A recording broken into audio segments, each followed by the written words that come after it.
दूसरे देशों की तुलना में हमारे देश का विकास नहीं हो पा रहा है। जितनी तेजी से दूसरे देश प्रोग्रेस कर रहे हैं, तरक्की कर रहे हैं, हमारा देश नहीं कर पा रहा है। उसके पीछे दो कारण हैं, वो है इस देश की जनता और दूसरे यहाँ के नेता। नेताओं का जो वित्तीय आईक्यू है वो बराबर काम नहीं करता है। कोई नेता, उनको प्रॉपर जानकारी नहीं है, जानकारी का अभाव है।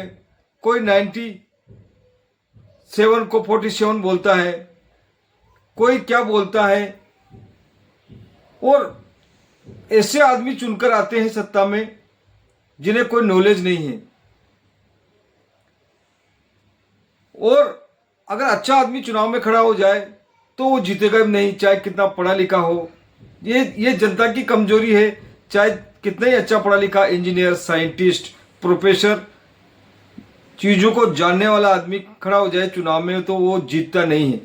जनता उसको हरा देती है, उसकी काबिलियत नहीं पहचानती है, उसका हुनर नहीं पहचानती है। जो एक चोला ओढ़ कर आ जाता है किसी जाति का, किसी धर्म का, किसी मजहब का, जिसको दो कौड़ी का ज्ञान नहीं है, वो आकर जीत जाता है, तो भला कैसे आपका विकास करेगा। नेता बनने के लिए कोई डिग्री की जरूरत नहीं है, कोई करेक्टर सर्टिफिकेट की जरूरत नहीं है। चाहे उस पर 100 केस दर्ज हो, जिसमें मर्डर से लेकर चोरी के, डकैती के, अपहरण के, वो आदमी जाके नेता बन जाता है। तो वो आपके लिए क्या कानून बनाएगा और वो आपके लिए क्या काम करेगा। एक नेता है जो पहले कांग्रेस में थे और जंगल काटते थे, फिर वो कांग्रेस छोड़कर बीजेपी में आए और उसी नेता को बीजेपी सरकार ने वन मंत्री बना दिया। जो चोर है उसको मंत्री का भार दे दिया। तो कैसे देश का विकास होगा। ये गरीब और अमीर की खाई बहुत बढ़ती जा रही है। गरीब और अमीर का फासला बहुत तेजी से बढ़ता जा रहा है। गरीब बढ़ते जा रहे हैं और अमीर ऊपर जाते जा रहे हैं। गरीब जमीन में घुस रहा है और अमीर आगे बढ़ रहे हैं। तो ये खाई जब तक बढ़ती रहेगी विकास नहीं हो पाएगा। ऐसे आदमी को चुनाव में चुनना चाहिए जो आपके लिए काम कर सके और जनता का विकास कर सके। जाति, धर्म, मजहब के नाम से और उनका वेशभूषा देखकर आप चुनाव में उनको जिताते हैं तो आपका विकास वो कतई नहीं कर सकते।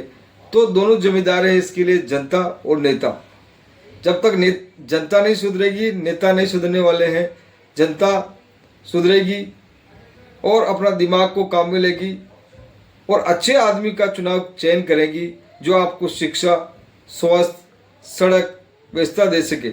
आज भी हमारे देश की आज़ादी के बाद ऐसे कई गांव हैं जहां लोगों को पानी नसीब नहीं है, गंदा पानी पीना पड़ रहा है, रोड सही नहीं है, सड़कें सही नहीं है।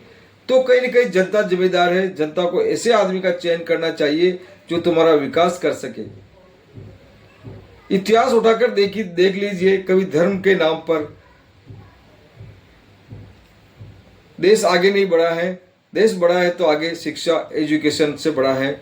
तो शिक्षा का महत्व बहुत ज्यादा है। तो शिक्षित आदमी को चुनाव में जीतना चाहिए। जय हिंद, जय भारत।